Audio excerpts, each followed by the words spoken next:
প্রিয়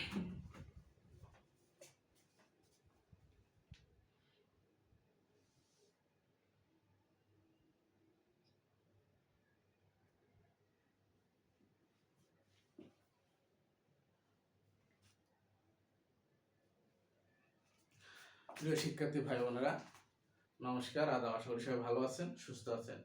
তো আজকে আরেকটি গুরুত্বপূর্ণ টপিক নিয়ে আলোচনা করবো, সেটা হচ্ছে কি ফ্লো চার্ট। আজকে ফ্লো চার্ট যে টপিকটা, এই টপিকটা নিয়ে আলোচনা করব। এখানে যে যে তথ্যগুলো আমাদের প্রয়োজন পরবর্তী ক্লাসগুলোতে লাগবে, এই তথ্যগুলো সম্পর্কে আপনাদেরকে বেসিক যে ধারণা, এই ধারণাটুকু দিব। তাহলে কি হবে, পরবর্তী যে ক্লাসগুলো করবো এগুলো করতে আপনাদের সুবিধা হবে এবং বুঝতেও সুবিধা হবে। তো প্রিয় শিক্ষার্থী ভাই বোনেরা, আজকের টপিকটা হচ্ছে কি ফ্লো চার্ট। ফ্লো চার্ট আসলে কি? ফ্লো চার্টটা আছে একটি চিত্রের, ফ্লো চার্ট হচ্ছে কি একটি চিত্রভিত্তিক পদ্ধতির বিশেষ কতগুলো চিহ্ন সাহায্যে ব্যবহার করে একটি চিত্রের যে চিত্রের মধ্যে যে তথ্যগুলো আছে, এই তথ্যগুলোকে প্রকাশ করার জন্য, মানগুলোকে প্রকাশ করার জন্য যে বিশেষ সাংকেতিক চিহ্ন ব্যবহার করা হয়, সেটা হচ্ছে ফ্লো চার্ট। তো ফ্লো চার্টটা কি? ফ্লো চার্ট হচ্ছে একটি চিত্রের ভিতরে যে তথ্যগুলো আছে, এগুলো উপস্থাপন করার জন্য বা এগুলো প্রকাশ করার জন্য যে সাংকেতিক চিহ্ন বা সংকেতগুলো চিহ্ন করা হয়, সংকেতগুলো ব্যবহার করা হয়, সেটা হচ্ছে ফ্লো চার্ট। তো ফ্লো চার্টের কিছু সাংকেতিক চিহ্ন আমি আজকে আলোচনা করব। এগুলো সবাই নোট ডাউন করে নেবেন, কারণ এই জিনিসগুলো আপনাদের পরবর্তী যে ক্লাসগুলো এগুলোতে লাগবে এবং এই জিনিসগুলো খুবই ইম্পর্টেন্ট। আশা করি সবাই এই তথ্যগুলো সবাই নোট ডাউন করে নেবেন। ফ্লো চার্টের আছে প্রতীক, কিছু প্রতীক আছে এবং এটার আছে কি উদ্দেশ্য আছে, প্রতীক এবং উদ্দেশ্য। এটার আছে কি আছে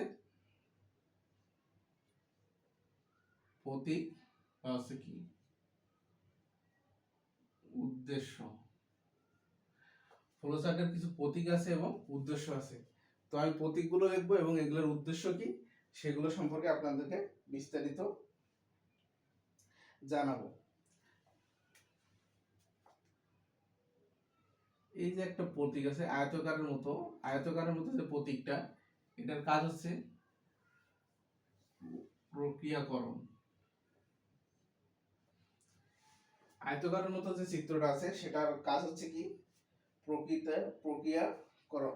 প্রক্রিয়াকরণ। তারপরে আছে হালকা একটু বাঁকা, এটা হচ্ছে আয়তকারের মতোই দেখতে, সেটা হচ্ছে কি এটা আছে আউটপুট ও ইনপুটকে নির্দেশ করে। এটার উদ্দেশ্য হচ্ছে আউটপুট এবং ইনপুটকে নির্দেশ করে। তো প্রতীকগুলো অবশ্যই মনে রাখবেন। প্রতীকগুলো আমি আরো সুন্দর করে দিতেছি যাতে আপনাদের বুঝতে সুবিধা হয়। একটা আছে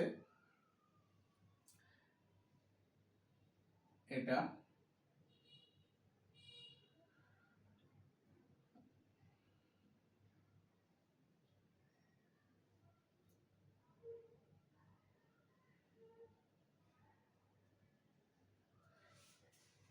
এটা হচ্ছে প্রক্রিয়াকরণের জন্য ব্যবহার করা হয়। এটা হচ্ছে কি আউটপুট বা ইনপুটের জন্য ব্যবহার করা হয়। তারপর আছে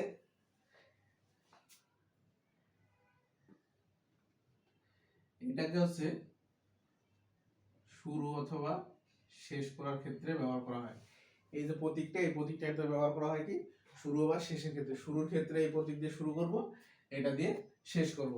শুরু এবং শেষ করার জন্য এই প্রতীকটা ব্যবহার করা হয়।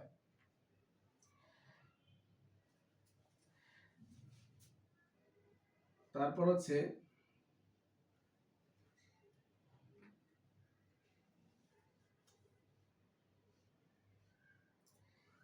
এই প্রতীকটার মাধ্যমে সিদ্ধান্ত গ্রহণ।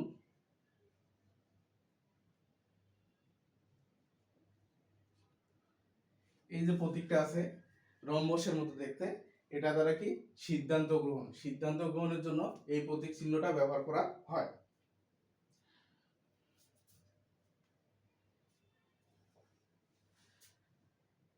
তারপরে হচ্ছে এটা হচ্ছে সংযোগের জন্য,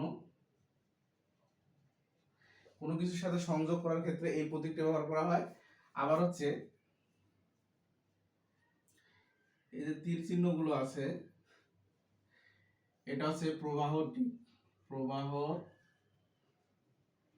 দিক নির্দেশ করে। কি করে? দিক নির্দেশ করে। তাহলে এটার উদ্দেশ্য হচ্ছে কি? প্রবাহ দিক নির্দেশ করে। তীরের মতো যে চিহ্নগুলো কাজ করে সেটা হচ্ছে প্রবাহ দিক নির্দেশ করে।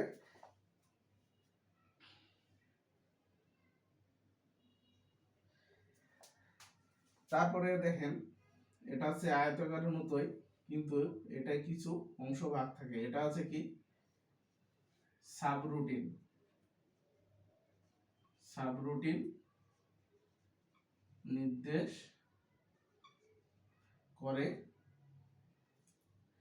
আর একটা আছে ডট ডট থাকবে শুরুতে এবং কিছুটা ইউ আকৃতির। এটা হচ্ছে কি? বর্ণনা বা টিকা নির্দেশ করে।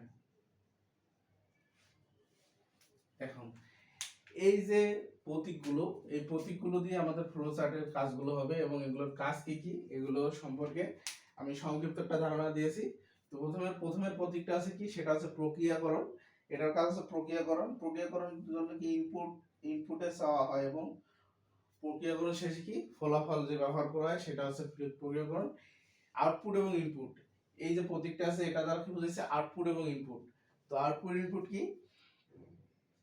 সেটা হচ্ছে যে আউটপুট ইনপুট যে প্রদর্শন করা হয়, যে তথ্যগুলো প্রদর্শন করা হয় সেটা হচ্ছে যে আউটপুট আর ইনপুটের কাজ। শুরু এবং শেষ, মানে আপনি একটা ফ্লো চার্ট যখন শুরু করবেন, শুরুর সময় এই প্রতীকটা ব্যবহার করতে হবে এবং শেষের সময়ও এই প্রতীকটা ব্যবহার করতে হবে। সাপোজ আমি আপনাদেরকে একটু সাধারণভাবেই একটা ছকের মতো বুঝাই দেই। যে মনে করেন আমি কোন একটা তথ্য লিখতেছি, তো আমি শুরু করব এটা দিয়ে, শুরু করলাম।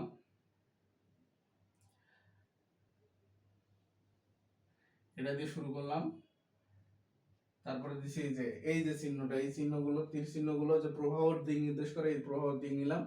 তারপরে কি আমি তারপরে নিলাম যে এটা প্রক্রিয়াকরণ তথ্য। তারপর আমি এদিকে যদি নেই, এটা নিলাম হচ্ছে আউটপুট ইনপুটটা এদিকে নিলাম। তারপর আমি মনে করেন যে একটা সিদ্ধান্ত গ্রহণ করব।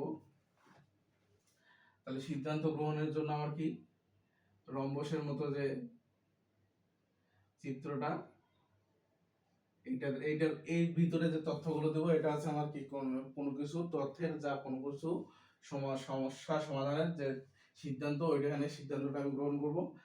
এখন এটার সাথে আমার মনে হতেছে যে আরেকটা সিদ্ধান্ত যুক্ত করতে হবে। এই জন্য আমাদের এখানে সংযোগ আছে, এই সংযোগের মাধ্যমে আমরা আরেকটা সিদ্ধান্ত যোগ করতে পারবো। এইভাবে মনে করেন যে ফ্লো চার্ট গুলো ধাপে ধাপে ধাপে ধাপে নিচের দিকে আসবে। ফ্লো চার্টের কাজগুলো হচ্ছে এরকম। তাহলে আমাদের এই প্রতীকগুলো যদি আপনার জানা থাকে, তাহলে আমাদের ফ্লো চার্ট করতে সুবিধা হবে। এবং প্রতীকগুলোর আসলে কাজ কি এটা যদি আপনারা মুখস্থ করতে পারেন, তাহলে সবচেয়ে বেশি সহজ হবে আপনাদের জন্য। তো আশা করি প্রতীকগুলো এবং প্রতীকগুলোর কি কাজ এগুলো যে বেসিক ধারণা, এই ধারণাটুকু বুঝতে পারছেন। যদি এটুকু মুখস্থ করতে পারেন, তাহলে আপনাদের জন্য সি প্রোগ্রামিং ভাষা আমি বলবো 60-70% কমপ্লিট হয়ে যাবে। শুধু এই বেসিক টপিকটা যদি মুখস্থ করতে পারেন, কারণ যতগুলো আপনি ফ্লো চার্ট করবেন, এই ফ্লো চার্টগুলোতে এগুলো প্রয়োজন আছে। তো ফ্লো চার্টগুলো করতে গেলে এগুলো মাস্ট বি প্রয়োজন আছে। তো এখনো যারা আমাদের ফ্রি ক্লাসগুলো দেখতেছেন কিন্তু লাইক কমেন্ট শেয়ার করতেছেন না, এটা আসলে ঠিক না। অবশ্যই একটা লাইক কমেন্ট শেয়ার করবেন, কারণ আপনাদের যে ফ্রি ক্লাসগুলো দেওয়া হয় অনেক কষ্ট করেই দেওয়া হয়। তো আমাদের ক্লাসগুলো যদি ভালো লেগে থাকে, অবশ্যই একটা লাভ, রিয়েক্ট, একটা শেয়ার এবং পেজটিকে ফলো করে দেবেন। তাহলে কি হবে কি, আপনি আপনার মতো যারা এই ফ্রি বেসিক ক্লাসগুলো খুঁজতেছে যে কোথায় গেলে আমি ফ্রি বেসিকগুলো জানতে পারবো, আইসিটির তথ্যগুলো বুঝতে পারবো, তারাও আমাদের পেজটিকে খুঁজে পাবে। তো সবাইকে অনুরোধ করব, আমাদের ফ্রি ক্লাসগুলো যদি ভালো লেগে থাকে একটা লাইক কমেন্ট শেয়ার অবশ্যই করে দেবেন। তো প্রিয় শিক্ষার্থী বন্ধুরা, আজকে এ পর্যন্তই। সবাই ভালো থাকবেন, সুস্থ থাকবেন। ধন্যবাদ।